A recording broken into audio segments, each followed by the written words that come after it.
রুহর জগত সারা এখানো আসলা নানি রুহর জগত নবী হলে এই নবীরে পরিচয় পাইছেন। রুহর জগত থাকতে সময় সব নবীর গেছে আল্লাহ নূর দিছিলেন, নূর আছিল। নবী হলে আল্লাহর কাছে কইলা যে আল্লাহ ই কোন নূর যে নূরর আলোয় আমরা নূরটা ডাকি লইছে। অতি প্রবল কোনো আলোর কাছে ছোটো আলো মিটি হয়ে যায়নি না কইলে ই কোন নূর। আল্লাহ পরিচয় দিলা যে ই নূর মোহাম্মদ মুস্তফা সাল্লাল্লাহু আলাইহি সাল্লামের নূর। হোক সুবহানাল্লাহ।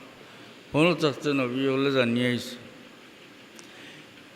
সমস্ত নবী হলোর সর্দার এবং ইমাম মোহাম্মদুর রসুল্লাহ সাল্লাল্লাহু আলাইহি সাল্লাম এ কথাও আগে জানিয়েছেন নবী হলে। আর দেখো মেয়েরাজও যাইবার সময় বাইতুল মুকদ্দাসর সমস্ত নবী হলরে আল্লাহ উপস্থিত করিয়া সারা নবী হলরে মুক্তদি বানাইয়া মোহাম্মদ মুস্তফা সাল্লাল্লাহু আলাইহি সাল্লাম রে ইমাম বানাইয়া আরবার প্রকাশ করে দিলা যে হে নবী হল আপনারা ইমাম হইলা মোহাম্মদুর রসুল্লাহ সাল্লাল্লাহু আলাইহি সাল্লাম। রসুল্লাহ সাল্লাম যে ইমামুল মুরসালিন সারা নবী হলর ইমাম, এটা ফিদ দুনিয়া ওয়াল আখিরা, দুনিয়া তো আখিরাত। সুবহানাল্লাহ সুবহানাল্লাহ। মুহতারাম হাজিরিন, হাদিস শরীফ আছে আল্লাহ নবী একদিন জিবরিল আমিন জিগান যে জিবরিল আপনার বয়স কত? জিবরিল আমিন এখন যে ইয়া রাসূলুল্লাহ এর চেয়ে বেশি জানি না, তবে প্রত্যেক ৭০,০০০ বৎসর পরে পরে আসমানে তারা উদিত হয়। আমার জীবনে এই তারারে আমি ৭২,০০০ বার দেখছি। আল্লাহর নবী ফরমান আল্লাহর কসম হইয়া কইন হে জিবরিল, এই নূর অর্থাৎ যে নূর ৭০,০০০ বৎসর পরে পরে উদিত হয় আপনি ৭২,০০০ বার দেখছেন, এই নূর আমার নূর আছিল। সুবহানাল্লাহ। দুরূদ শরীফ আমরা পড়ি, যদি আপনি পড়েন না দুরূদ শরীফ আল্লাহ নবীর কোনো ক্ষতি হইত না, ওইবনি কোনো ক্ষতি। দুরূদ শরীফ না আপনি পড়েন নাতে আল্লাহ নবীর তো কোনো ক্ষতি হইত না। আপনি নিজে পড়েন যদিতে আপনি নিজে লাভবান হইলা। একবার দুরূদ বেজিলা আল্লাহ নবীর উপরে আল্লাহ 10টা রহমত নাজিল হল।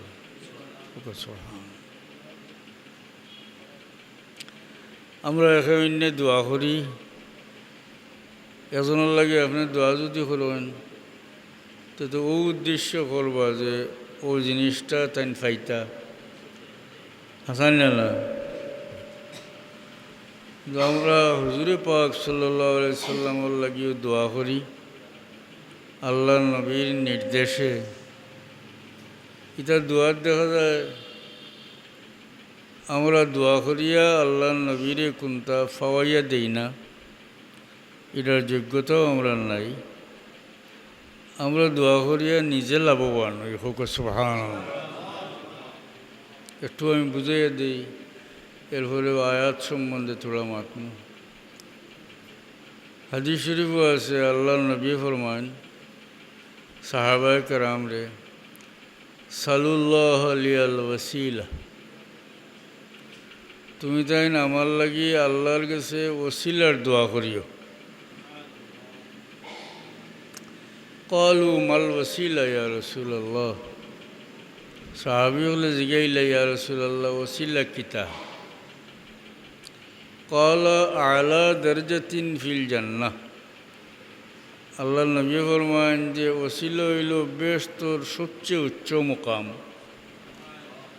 লা ইয়ানালুহা ইল্লা রাজুলুন ওয়াহিদুন, এই মুকাম একজন মানুষ ছাড়া আর কেউ পাইতা নাই। ও আরজু আনা হুয়া, আশা করি আমিও ব্যক্তি। হোক সুবহানাল্লাহ।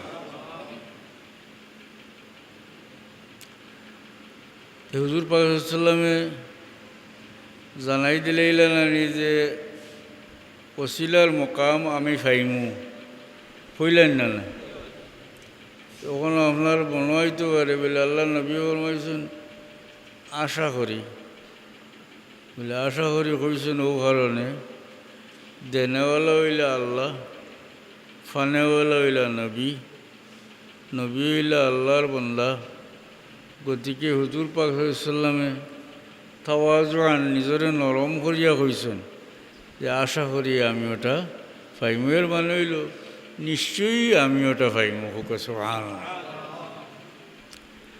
এখন আমরা হাদিস শরীফে পাইলাম আল্লাহ নবী সাহাবায়ে কেরাম রে ফরমাইলা যে তুমি তাই আল্লাহর কাছে আমার লাগি ওসিলার দোয়া করিও। আবার আল্লাহ নবী ফরমায়েন যে ওসিলার যে মকাম এটা আমি পাইমু।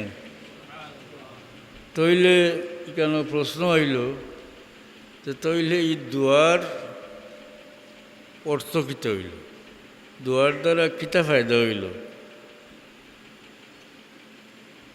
মুহাদ্দিসিনে কেরামে লেখেন যে এইটার দ্বারা এই দোয়া করিয়া নবীরে ওসিলার মোকাম ভাবাইয়া দেওয়া নাই, আগে না আর আগে না, ওসিলার মোকাম ভাবাইয়া দেওয়া নাই, বরং ওসিলার দোয়া করিয়া উম্মত নিজে লাভবান হইব। হোক দোয়া করিয়া নিজে লাভবান। কোরআন শরীফ আয়াত আসা আন ইয়াবআসাকা রাব্বুকা মাকামান মাহমুদা। আল্লাহ কোন অতি সত্তর আপনার রবে আপনারে মকামে মাহমুদে পৌঁছাইবা। তইলে কোরআন শরীফ তারা ফাইলাম না নিজে আল্লাহ নবিয়ে মকামে মাহমুদ ফাইবা মাতো না জানে ফাইবা, কিন্তু আল্লাহ নবিয়ে শিকাইয়ে দিছেন যে নবীর লাগি আমরা মকামে মাহমুদর দোয়া করতাম। ফায়দা কিতা যেটা ফাইবা সাব্যস্ত হয়ে গেছে, এটার লাগিয়া দোয়া করিয়া দোয়ার ফায়দা কিতা? বুখারী শরীফের হাদিস আল্লাহ নবী ফরমায়েন মান ক্বালা হিনা ইয়াসমাউন নাদা আল্লাহুম্মা রাব্ব হাযিহি দাওয়াতিত তাম্মা ওয়াস সালাতিল কায়িমা আতি মুহাম্মাদানিল ওয়াসিলাতা ওয়াল ফাদিলাতা ওয়া বা'সু মাকামা মাহমুদানিল্লাযী ওয়া'আদতা। আল্লাহ নবী ফরমায়েন যে ব্যক্তি আজান শুনল, আজান শুনিয়া ও দোয়া পড়িল, ই দোয়ার মাঝে আছে না নি ওসিলার দোয়া? হ্যাঁ, আতি মুহাম্মাদানিল ওয়াসিলাতা, আর আছে না নি মকামে মাহমুদুর লাগি দোয়া, ও বা'সু মাকামা মাহমুদানিল্লাযী ওয়া'আদ, আছেন না না? আল্লাহ নবী ফরমায়েন যে ব্যক্তি আজান শুনল আর এই দোয়া পড়িল হাল্লাত লাহু শাফাআতি ইয়াউমাল কিয়ামাহ, এই ব্যক্তির লাগি কিয়ামতের মাঠে যেন আমার শাফাআত সাব্যস্ত হয়ে গেল। দোয়া করিয়া নিজে লাভবান হইলাম, দুরূদ শরীফ পড়ে নিজে লাভবান। মুহতারাম হাজিরিন, মিলাদুন নবীর মজলিস আমরা এক গ্রুপ আইনতে হন যে আমরা ঈদ বানাই লিছি, দুইটার বাদে আরও 3 নম্বরটা বানাই লিছি, হইন না নি ঈদে মিলাদুন নবী। হযরত ওমর রাদিয়াল্লাহু আনহুরে একদিন এক ইহুদি ব্যক্তি কইলা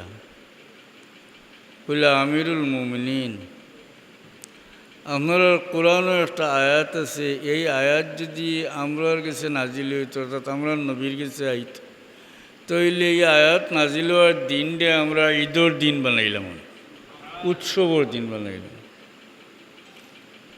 আমিরুল মুমিনিন ওমর রাদিয়াল্লাহু আনহু জিজ্ঞাসা যে এটা কোন আয়াত? ইহুদি ব্যক্তি হন যে এই আয়াত হইল আল-ইয়াওমা আকমালতু লাকুম দীনাকুম ওয়া আতমামতু আলাইকুম নি'মাতি ওয়া রাদিতু লাকুমুল ইসলাম দীনা।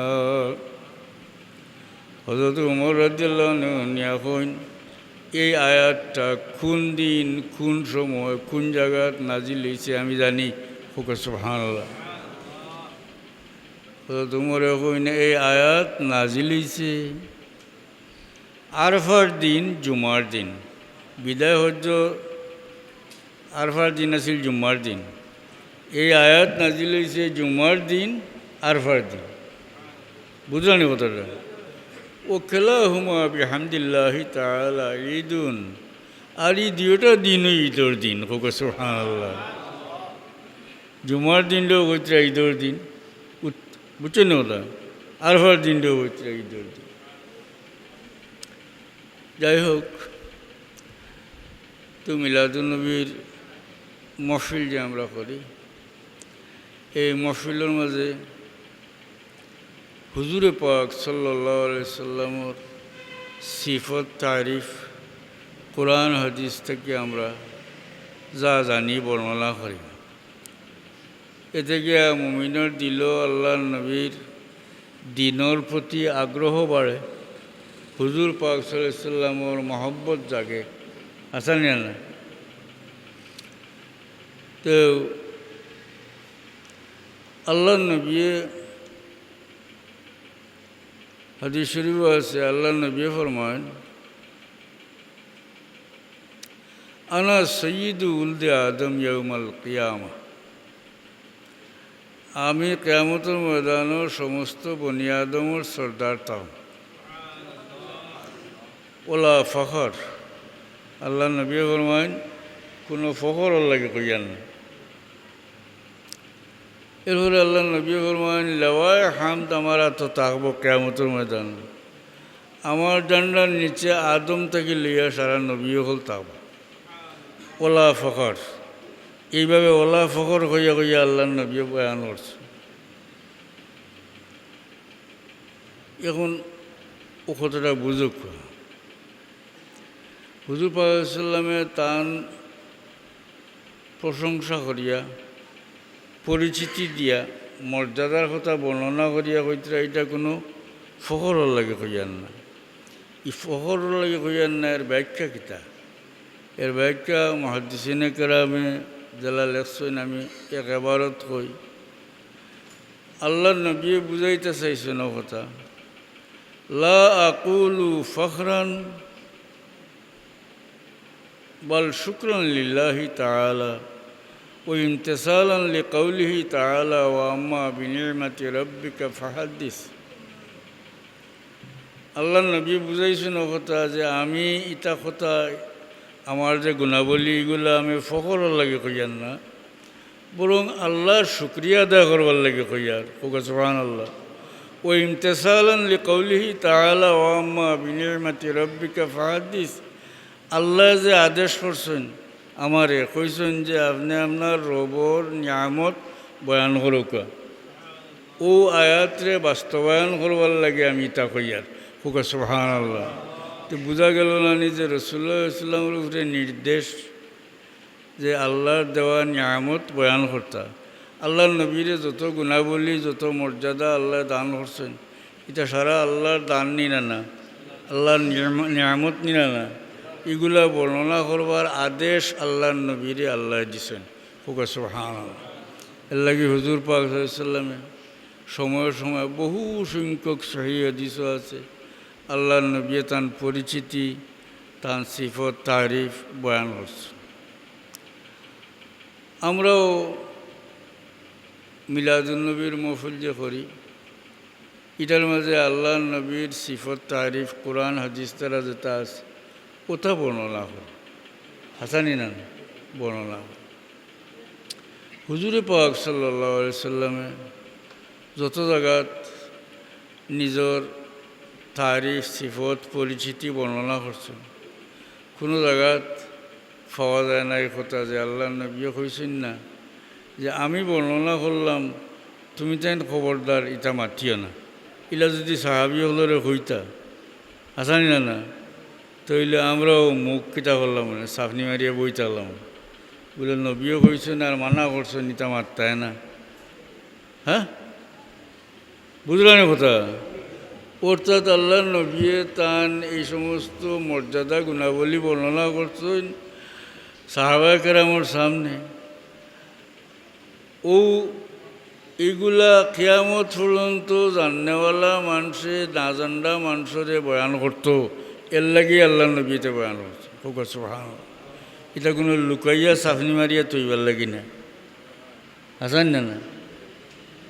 এখন আমি সামান্য আল্লাহ নবীর সিফত তারিফ সামান্য বয়ান করতাম চাই। সহিহ হাদিস শরীফ আছে, আল্লাহ নবী ফরমান, ইন্না আল্লাহ আস্তাফা কানানাতা মিন উলদে ইসমাইল সুম্মা আস্তাফা কুরাইশাম মিন কানানা সুম্মা আস্তাফা বনি হাশিম মিন কুরাইশ সুম্মা আস্তাফানি মিন বনি হাশিম। হুজুর পাক সাল্লাল্লাহু আলাইহি ওয়াসাল্লাম ফরমায়েন, আল্লাহ ইসমাইল আলাইহিস সালামের আওলাদর মাঝে কেনানারে মর্যাদা দিলা। কেনানার আওলাদর মাঝে আল্লাহ কুরাইশে মর্যাদা দিলা। কুরাইশর আওলাদর মাঝে আল্লাহ হাশিমরে মর্যাদা দিল। হাশিমর আওলাদর মাঝে আমারে আল্লাহ মর্যাদা দিলা। ওকে সুবহানাল্লাহ। দেখরানি হাদিস শরীফ আল্লাহ নবীর ধারাবাহিকভাবে কীভাবে আল্লাহ তানে মর্যাদা দিছেন বর্ণনা করছেন নি না বর্ণনা করছে।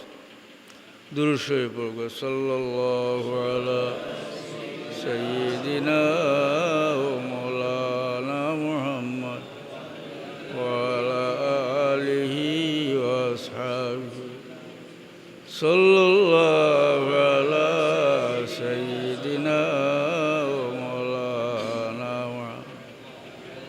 ওয়া আলা আলিহি ওয়া আসহাবিহি।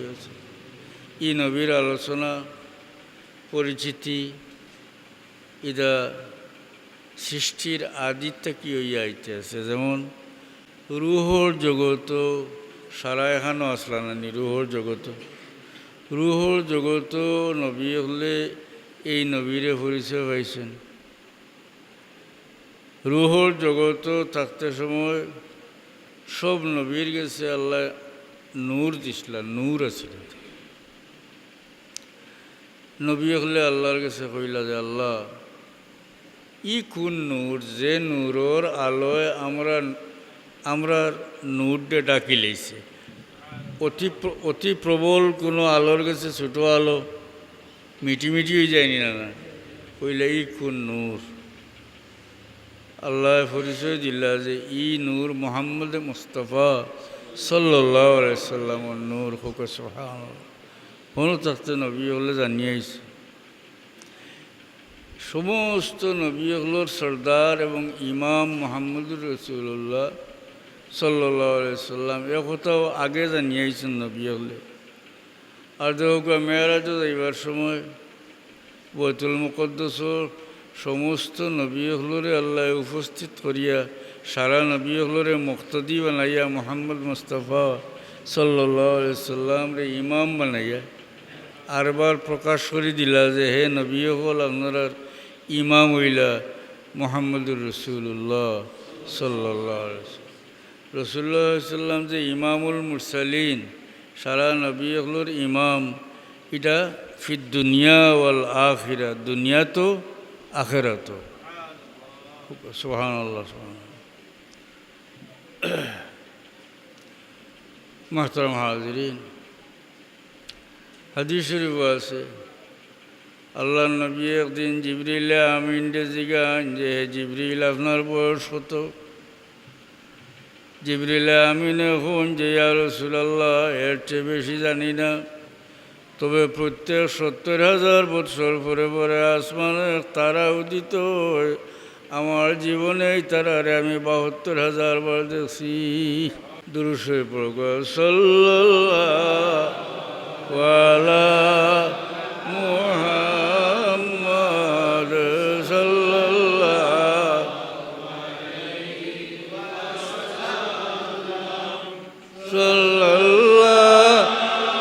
আলা মুহাম্মাদ সাল্লাল্লাহু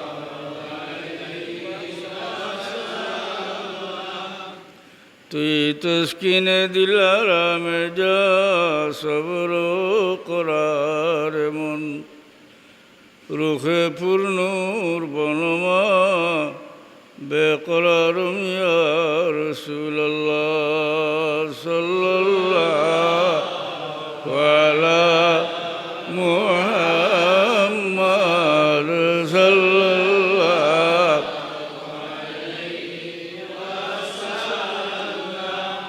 সাল্লাল্লাহু আলা মুহাম্মাদ সাল্লাল্লাহু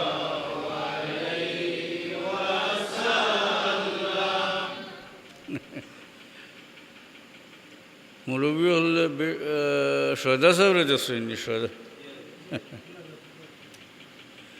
আমরা যে বড় বড় আলিম বুজুর্গ পড়েছি যেগুলোর কাছে কলিকাতা থেকে যারা ফারি হয়ে আসছিল কলিকাতা আলিয়া আমাদের আমরা উস্তাদও সেও নাই দিনে ও তা সারার উস্তাদ আসলা ও ফরমুদুল্লাহ সয়দা সাহেব তো মনে পড়েননি ওয়াজ করিয়া দোয়া করবার আগে কইতে ঔষধ ছিটাই দেও হইও সাল্লাল্লাহু আরম্ভ অর্থাৎ দুরূদ শরীফ পড়িলাও কইতা যে ঔষধে যাইবাগি সব মশা মাছি হরিয়া যাইবাগিয়া আর দোয়া কবুল হয়েছিল সুবহানাল্লাহ কইসলাও কথা যে আমি কই তার লাগি যে দুরূদ শরীফ পড়তে চায় না ভালো লাগে না এটা বেমারি মানুষ মজলিসও থাকলে উঠিয়ে যাইব গিয়া হাসান না জোরে জোরে দুরূদ শরীফ পড়ো আর ওটা হরিয়া গেলে কি দোয়া কবুল হইব সদা সাহেব হইতো ফরমুদুল্লাহ সদা সাহেব হ্যাঁ অত্যন্ত বেমারি মানুষ এরা যারা দুরূদ শরীফ পড়া শুনলে যার বালা লাগে না নাউজুবিল্লাহ হোক নাউজুবিল্লাহ আল্লাহ নিজে কইতরা ইয়া আইয়ুহাল্লাযিনা আমানু ও মুমিন হল সল্লু আলাইহি তোমরা নবীর উপরে সলাত বেজো ও সাল্লিমু তসলিমা আর সালাম বেজো গুরুত্ব সহকারে হোক সুবহানাল্লাহ। মোহতারাম হাজরিন এক হাদিস শরীফ হইয়া দোয়া করলাম আমার একটু অসুবিধার চৌকো অপারেশন হয়েছে বেমারি মানুষ তো তিরমিজি শরীফের হাদিস যা আব্বাস রাদিয়াল্লাহু আনহু ইলা নবী সাল্লাল্লাহু আলাইহি সাল্লাম হযরত আব্বাস রাদিয়াল্লাহু আনহু একদিন আল্লাহর নবীর কাছে আইলা কান্নাহু সামিয়া শাইয়ান হযরত আব্বাসরে দেখলে বোঝা যায় কিতা শুনিয়া গুসা করিয়াছে। এই হাদিসের ব্যাখ্যার মধ্যে আছে যে কোনো কাফিরে বা কোনো মুনাফিকে হুজুর পাক সাল্লাল্লাহু আলাইহি সাল্লামের বংশর উপরে খুসা মারছিল এর লাগি নবীর চাচা হযরত আব্বাস রাদিয়াল্লাহু আনহু গুসা করিয়াছে। فقام النبي صلى الله عليه وسلم على المنبر রাসূলুল্লাহ সাল্লাল্লাহু আলাইহি ওয়াসাল্লাম মিম্বর শরীফে খাড়া হইয়া উপস্থিত সাহাবী হলরে জিগায় قال মান আনা কোসে আমি খে قالوا أنت رسول الله আপনি আল্লাহর রাসূল সঠিক কথা না নি আপনি আল্লাহর রাসূল আল্লাহ নবীর উদ্দেশ্য আছে লিগুর হয়ে আল্লাহ নবীর বংশলতিকা বর্ণনা করতে তখন মিম্বরও খাড়া অবস্থায় আল্লাহ নবী ফরমান আনা মুহাম্মদ ইবনু আবদুল্লাহ ইবনে আব্দুল মুত্তালিব আমি মুহাম্মদ আমার বাবার নাম আবদুল্লাহ আমার দাদার নাম আব্দুল মুত্তালিব নবী তান বংশ বয়ান করছেন মাতই না কেন আমরা মিলাদ শরীফ যারা জানি রাসূলুল্লাহ ইসলামর নসব নামা আমরা পড়ি তো এর মাঝে একগুলো কোন যে এটা কাফির কুফারর মানে বাদ মানুষের নাম আমরা লইলি আর আসলে হুজুর পাক সাল্লাল্লাহু আলাইহি ওয়াসাল্লামর বংশ সমস্ত বংশ পাক হোক সুবহানাল্লাহ। হাদিস শরীফ আছে আল্লাহ নবী বলেন মিল্লাদুন আদম ইলান ওয়ালাদানি আবি ও উম্মি আদম থেকে লইয়া আমার জন্ম পর্যন্ত আমার বংশর মাঝে কোনো খারাফির সন্তান নাই অবৈধ কোনো সন্তান নাই। হোক সুবহানাল্লাহ। বুঝছেন না কথা? তো আল্লাহ নবী মিম্বর শরীফে খড়া হইয়া ফরমায়েন, আনা মুহাম্মদ ইবনু আবদুল্লাহ ইবনে আব্দুল মুত্তালিব, আমি মুহাম্মদ, আমার বাবার নাম আবদুল্লাহ, আমার দাদার নাম আব্দুল মুত্তালিব। এরপরে আল্লাহ নবী ফরমান, ইন্নাল্লাহ খালাকাল খালকা ফাজআলানি ফি খাইরিহিম, আল্লাহ সৃষ্টি করল, ইনো মানে জিন্নাত ইনসানডে আল্লাহ সৃষ্টি করল। ফাজআলানি ফি খাইরিহিম, আল্লাহ আমার বালা বাটর মাঝে দিলা। মানে জিন্নাত ইনসানের মাঝে কোন বাট বালা মাতই না? মানুষ আর জিন্নাতর মাঝে কোন বাট বালা? ইনসান, মানুষ। হ্যাঁ, আমার আল্লাহ মানুষের মাঝে দিলা। সুম্মা জাআলাহুম ফিরকাতাইন, এরপরে আল্লাহ মানুষরে দুই ভাগে ভাগ করলা। এর মানে হইল আরবি আর আজমি। আরবি হইল আরবর মানুষ, আজমি হইল আরব না যেত মানুষ, এরা হইল আজমি। ফাজআলানি ফি খাইরিহিম ফিরকাতান, এও সময়ও আল্লাহ বাট হিসাবে আমারে বালা বাটও দিলা। এর মানে আরবির মাঝে দিলা। হোক সুবহানাল্লাহ। জিন্নাত ইনসানের মাঝে বালা বাটও দিলা, মানে ইনসানের মাঝে দিলা। আর আরবি আর আজমি দুই বাটর মাঝে আল্লাহ আমার বালা বাটো মানে আরবির মাঝে দিলা। হ্যাঁ, সুম্মা জাআলাহুম কাবাইলা, এরপরে আল্লাহ মানুষের গোত্র গোত্র হরিয়া দিলা। ফাজআলানি ফি খাইরিহিম কবিলাতান, গোত্র হিসাবে আল্লাহ আমারে উত্তম সর্বোত্তম গোত্রের মাঝে দিলা। হোক সুম্মা জাআলাহুম বুয়ুতান, এরপরে আল্লাহ মানুষের গোর গোর করে দিলা। ফাজআলানি ফি খাইরিহিম বায়তান, গোর হিসাবে আল্লাহ আমারে শ্রেষ্ঠ গোরের মাঝে দিলা। ফাআনা খাইরুহুম বায়তান ও খাইরুহুম নফসান, আমি বংশ হিসাবেও মানুষের মাঝে শ্রেষ্ঠ, ব্যক্তিসত্তা হিসাবেও শ্রেষ্ঠ। হোক সুবহানাল্লাহ। ও হাদিস শরীফ বা সব কাছে আল্লাহ নবী তার নসব বর্ণনা করছেন, আছে না? এরপরে সৃষ্টির মাঝে আল্লাহ কিলা বাছাই করে করে করে করে তানে আনছেন, বর্ণনা করছে। সংক্ষিপ্ত কথা, উলামায়ে কেরামে আপনারা কোরআন হাদিসের মাধ্যমে হুজুর পাক সাল্লাল্লাহু আলাইহি ওয়াসাল্লামের মর্যাদা, সিফত, তারিফ যেটা সহিভাবে কোরআন হাদিস দ্বারা সাব্যস্ত আছে, কথা বর্ণনা করেন।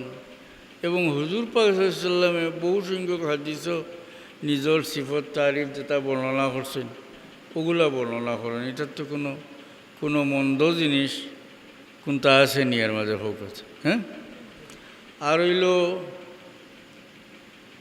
আপনার কাছে আপনার প্রিয়জন যে যারা মায়া করেন, এন তারিফ শুনতে আপনার ভালো লাগবে না? আর আপনার দুশ্মনের তারিফ শুনতে আপনার বুড়া লাগবে। হ্যাঁ, ওটাও নিয়ম। মুমিনের কাছে সৃষ্টির মাঝে সবচেয়ে প্রিয় হইলা মুহাম্মদ মুস্তাফা সাল্লাল্লাহু আলাইহি ওয়াসাল্লাম, এতে তো কোনো সন্দেহ নাই।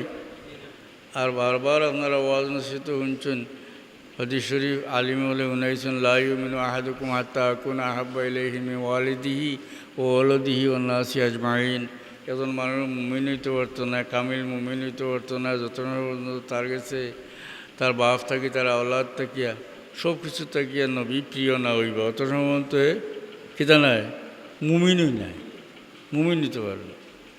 তাইলে মুমিনের কাছে সবচেয়ে প্রিয় হইলা মুহাম্মদ মুস্তাফা না কিতা? আর এর লাগি দুনিয়ার যত জায়গাত মুমিন মুসলমান আছে, এরা নবীর প্রশংসা না করিয়া থাকতেও পারে না, সবেও প্রশংসা হয়। আল্লাহ তাআলা হাবিবর প্রশংসা আল্লাহর কাছে পছন্দনীয়। এর লাগি আল্লাহ এই নবীর নাম রাখছেন মুহাম্মদ। সুবহানাল্লাহ, মুহাম্মদ সাল্লাল্লাহু আলাইহি ওয়াসাল্লাম। মোহাম্মদ শব্দর অর্থ হইল বহু প্রশংসিত, যান বহুত প্রশংসা করা হয়। নামই আল্লাহ